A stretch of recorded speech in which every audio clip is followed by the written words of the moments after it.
Hi team. So many of the students asked about sir free PG in America లేదా అమెరికాలో MBBS లేదా జార్జియాలో MBBS చదువుతూ అట్నుంచి America వెళ్ళడం లేదా సెంట్రల్ అమెరికాలో చదువుతూ అట్నుంచి అమెరికా వెళ్ళడం. సో దీని గురించి అడుగుతున్నారండి. అసలు MBBS program in America or medical PG program in America అసలు ఎంత బడ్జెట్ అవుతుంది, దాని రియాలిటీ ఏంటి, అసలు ఎడ్యుకేషన్ క్వాలిటీ ఎలా ఉంటుంది, ఆ డిగ్రీ వ్యాలిడేనా కాదా, అసలు ఎన్ఎంసీ రూల్స్ ఫాలో అవుతున్నాయి లేదా ఈ వే ఆఫ్ ప్రోగ్రామ్ అనేది ఒకసారి చెక్ చేద్దాం సార్. సో మనకు సార్ ఎంబీబీఎస్ అమెరికా వెళ్ళడానికి డైరెక్ట్ మనకి 2 రూట్లు ఉంటాయండి. ఒకటి డైరెక్ట్ రూటు అసలు అమెరికా వెళ్ళడానికి వాట్ ఎవర్, అది ఎంబీబీఎస్ త్రూనా లేకపోతే మెడికల్ పీజీ త్రూనా లేదా టోటల్ ఎంబీబీఎస్ అంతా అక్కడే, మెడికల్ పీజీ అంతా అక్కడైనా, లేదంటే కరేబియన్ ఐలాండ్స్ ద్వారా లేదా జార్జియా ద్వారా లేదా కిర్గిస్తాన్ ద్వారా లేదా వాట్ ఎవర్ ఎలా అయినా సరే అమెరికా వెళ్ళడానికి అసలు ఎన్ని రూట్స్ ఉన్నాయి అనేది చెక్ చేద్దాం సార్. సో మన అమెరికా ఎంబీబీఎస్ వెళ్ళడానికి సార్ మనకి 2 రూట్లు ఉన్నాయండి. రూట్ నెంబర్ 1 వచ్చేసరికి డైరెక్ట్ ఎంబీబీఎస్, రూట్ నెంబర్ 2 వచ్చేసరికి indirect MBBS. So direct MBBS అనేది ఇద్దరికి మాత్రమే పాసిబిలిటీ ఉంటుందండి. ఒకటి యూఎస్ సిటిజన్స్కి, రెండోసారి కెనడియన్ సిటిజన్స్కి. ఇంక రిమైనింగ్ ఎవరికి కూడా మీరు డైరెక్ట్ ఎంబీబీఎస్ వెళ్ళడానికి చాయిస్ అనేది 100% ఉండదు. అంటే డైరెక్ట్ మీరు అమెరికా వెళ్ళి అంటే United states direct America land of అమెరికాలో మీరు ఎంబీబీఎస్ ప్లస్ పీజీ చదవడానికి ఇండియన్స్కి నాట్ ఎలిజిబుల్ అనమాట. సో కాబట్టి డైరెక్ట్గా వెళ్ళడానికి మనకి ఎలిజిబుల్ కాదు కాబట్టి ఇండియన్స్కి ఓన్లీ అమెరికన్స్కి కెనడియన్స్కి ఉంది కాబట్టి సో ఇండైరెక్ట్ ఎంబీబీఎస్ ఉందండి. అంటే via Caribbean islands, via Kyrgyzstan, via Georgia, via డిఫరెంట్కి వెళ్ళొచ్చు. అందరికి ఒకటే రూట్, ఏ కంట్రీ నుంచి అయినా డైరెక్ట్ రూట్ అనేది ఒక ఇద్దరికి మాత్రమే ఉంది, యూఎస్ వాళ్ళకి, కెనడా వాళ్ళకి. సో ఇండైరెక్ట్ రూట్ వచ్చేసరికి ఏ కంట్రీ నుంచి వెళ్ళొచ్చు, ఆ రూట్ వచ్చేసరికి యూఎస్ఎంఎల్ స్టెప్స్ రాసుకుని వెళ్ళాలి. యూఎస్ఎంఎల్ అంటే university of medical licensing examination, అంటే అమెరికా వాళ్ళు యూఎస్ మెడికల్ లైసెన్స్ ఎగ్జామినేషన్ అని యూఎస్ఎంఎల్ అని ఉంటుంది. సో దానిలో స్టెప్ 1, స్టెప్ 2, స్టెప్ 3 అని ఉంటాయండి.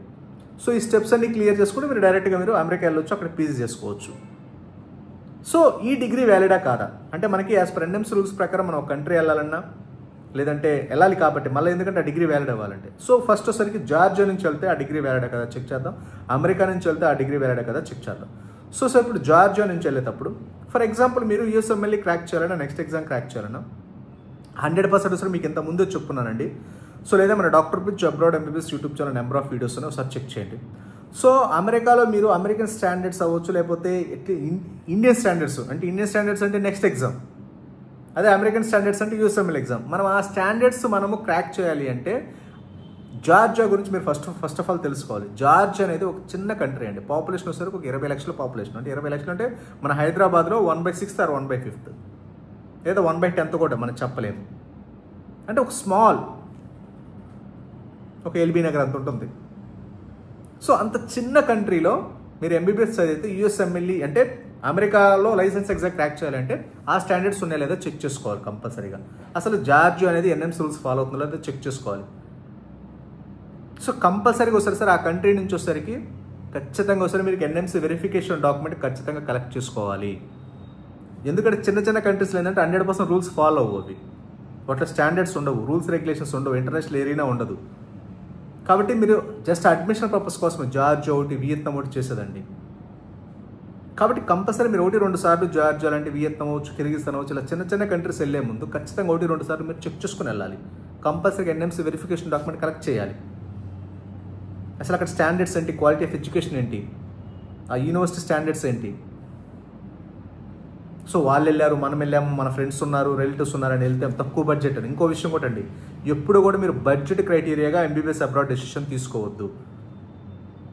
లో బడ్జెట్ అయితే మనకి ఎంబీబీఎస్ కంప్లీట్ చేస్తే తర్వాత జాబ్స్ వస్తాయి, లేకపోతే ఇంకో ఏ విధంగా సెటిల్ అవ్వచ్చు, ఏదో విధంగా సెటిల్ అవ్వడం హైలీ ఇంపాసిబుల్. ఎందుకంటే మీరు యూఎస్ఎంఎల్ ఎగ్జామ్ అవ్వచ్చు, ఇండియాలో నెక్స్ట్ ఎగ్జామ్ అవ్వచ్చు, ఇవన్నీ క్రాక్ చేయాలంటే మీకు high quality of high standard of education మ్యాండేట్గా ఉండాలి. సో ప్రాపర్ క్లినికల్ ఎక్స్పోజర్ ఉండాలి, ప్రాపర్ సబ్జెక్ట్ అనేది మ్యాండేట్గా ఉండాలి. మీరు సబ్జెక్ట్ లేకుండా ఎక్కడ కూడా మీరు సర్వైవ్ అవ్వడం హైలీ ఇంపాసిబుల్.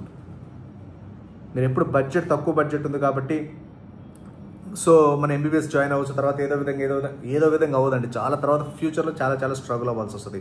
ఎందుకంటే ఇంత ముందు లేవు ఎగ్జామ్స్ అన్నీ, ఎంత కాంపిటీషన్ పెరిగిపోయింది. కంపల్సరీ క్వాలిటీ ఆఫ్ ఎడ్యుకేషన్ ఉండాలి, స్టాండర్డ్స్ ఉండాలి, రూల్స్ రెగ్యులేషన్స్ ఉండాలి. కాబట్టి ఇలాంటి చిన్న కంట్రీస్లో ఎప్పుడు జాయిన్ అవ్వద్దు.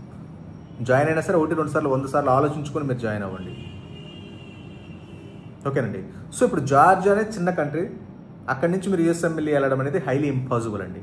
దట్టు ఇంకో పాయింట్ కూడా సార్, మీకు యాజ్ పర్ ఎన్ఎంసీ రూల్స్ ప్రకారం ఎంబీబీఎస్ ప్రోగ్రామ్ ప్లస్ సెంటర్షిప్ అంతా ఒకే యూనివర్సిటీ ఒకే కంట్రీలో చదవాలి. సో 2 సంవత్సరాలు జార్జియాలో, రిమైనింగ్ 2 సంవత్సరాలు సెంట్రల్ అమెరికా లేదా అమెరికాలో ఇంటర్న్షిప్ చేయడం, అలా ఆ డిగ్రీస్ అనేది 100% ఇన్వాలిడ్ అవుతాయి. దట్ అసలు Georgia is not suitable for medical education. అంటే మీకు యూఎస్ఎంఎల్ఈ క్రాక్ చేసే అంత సబ్జెక్ట్ అనేది చిన్న కంట్రీ అండి. మీకు ప్రాపర్ క్లినికల్ ఎక్స్పోజర్ ఉంటుంది కదా. పేషెంట్సే ఉన్నప్పుడు క్లినికల్ ఎక్స్పోజర్ ఎక్కడి నుంచి వస్తుంది? అంత తక్కువ 25 లక్షల పాపులేషన్లో. మన ఇండియన్ ఎంబసీ ఉండదు. మీకు కంపారిటివ్ హెవీ బడ్జెట్ అవుతుంది. ఓన్లీ ఎంబీబీఎస్కి 40-50 లక్షలు అవుతుంది. కాస్ట్ ఆఫ్ లివింగ్ ఎక్కువ. ఇండియన్ ఎంబసీ లేదు, సెక్యూరిటీ ఉండదు.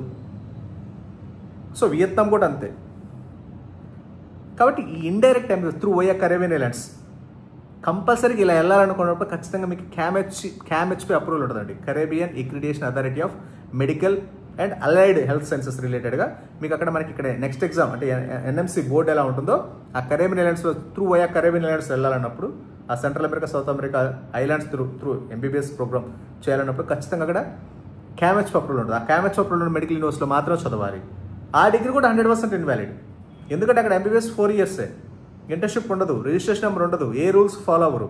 ఆడ ఎంబీబీఎస్ ఒక చోట, ఇంటర్న్షిప్ ఒక చోట చేస్తారు. ఎంబీబీఎస్ అంతా ఎక్కడ చదువుతారు? 4 ఇయర్స్. మనం 4.5 ఇయర్స్ ఉండాలి. ఇంటర్న్షిప్ అంతా యూఎస్ అంటారు, రిజిస్ట్రేషన్ నెంబర్ ఉండదు, ఆ డిగ్రీ 100% ఇన్వాలిడ్. సో కాబట్టి అమెరికా ప్రోగ్రామ్ అనేది 100% ఇన్వాలిడ్ అండి. నీకు చెప్పాను కదా ఎందుకు ఇన్వాలిడ్ అంటే డ్యూరేషన్ ప్రాబ్లం ఉంది. తర్వాత సరికి యూఎస్ఎంఎల్ఈ అనేది అసలు ఆ సబ్జెక్ట్ ట్రాక్ చేయాలంటే మీరు మంచి డెవలప్డ్ కంట్రీస్ లాంటి మంచి డెవలప్డ్ కంట్రీస్ చదివితే మాత్రం ఈ స్టాండర్డ్స్ చేయగలుగుతారు. ఆ క్వాలిటీ ఆఫ్ ఎడ్యుకేషన్ వస్తుంది.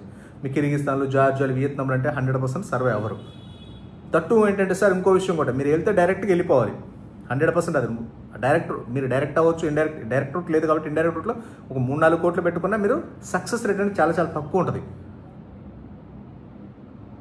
ఓకేనండి. మళ్ళీ మీరు ఫర్ ఎగ్జాంపుల్ సక్సెస్ అయితే ఓకే, సక్సెస్ అవ్వకపోతే మాత్రం టోటల్ టైం, మనీ వేస్ట్. అసలు మీ డిగ్రీ అనేది ఇంకెక్కడ చెల్లుబాటు ఉంటుంది, అసలు డిగ్రీ రాదు. ఎందుకంటే ఇప్పుడు మీరు ఇండియా రావాలి అంటే అక్కడ ఎన్ఎంసీ రూల్స్ ఫాలో అవ్వట్లేదు. ఆ కంట్రీ వెళ్ళాలంటే అక్కడ సక్సెస్ అయితే ఓకే, సక్సెస్ అవ్వకపోతే స్టెప్ 1, స్టెప్ 2, స్టెప్ 3 ఎక్స్పెన్స్ 2-3 కోట్లు ఖర్చు పెట్టుకొని సక్సెస్ అయితే ఓకే. సక్సెస్ అవ్వకపోతే 1%, 2%, బిలో 5% ఉంటుంది సక్సెస్ రేటు. 5-6 కోట్లు పెట్టిన తర్వాత కూడా గ్యారంటీ ఉండదు. ఓకేనండి. సో కాబట్టి మీరు ఎంబీబీఎస్ అబ్రాడ్ డెసిషన్ అనేది ఇట్స్ నాట్ ఎ జోక్ అండి. మీరు ఏదో వాళ్ళు వెళ్ళారు, మనం వెళ్ళాం, వాళ్ళు డాక్టర్స్ అవుతారు, మన డాక్టర్స్ అవుతాం, ఇంకోటి వాళ్ళు ఏదో చెప్పారని టీవీలో అడ్వర్టైజ్మెంట్స్, ప్రమోషన్స్ ఇలా తీసుకుంటే డెసిషన్ మాత్రం కంపల్సరీగా టైం, మనీ, ఎవ్రీథింగ్ వేస్ట్ అవుతుంది. సో మీరు ఎంబీబీఎస్ అబ్రాడ్ డెసిషన్ తీసుకునే ముందు 1-2 సార్లు 3-4 సార్లు ఆలోచించి మీరు డెసిషన్ తీసుకోవడం అనేది చాలా ఇంపార్టెంట్. మీరు అలా తీసుకోకుండా ఏదో వేగ్గా డెసిషన్ తీసుకోవడం మాత్రం టోటల్ టైం, మనీ, ఎవ్రీథింగ్ అనేది వేస్ట్ అవుతుంది. మీకు ఏదైనా డౌట్స్ ఉన్నా, క్వరీస్ ఉన్నా, you can just contact on WhatsApp numbers. Okay, thank you very much.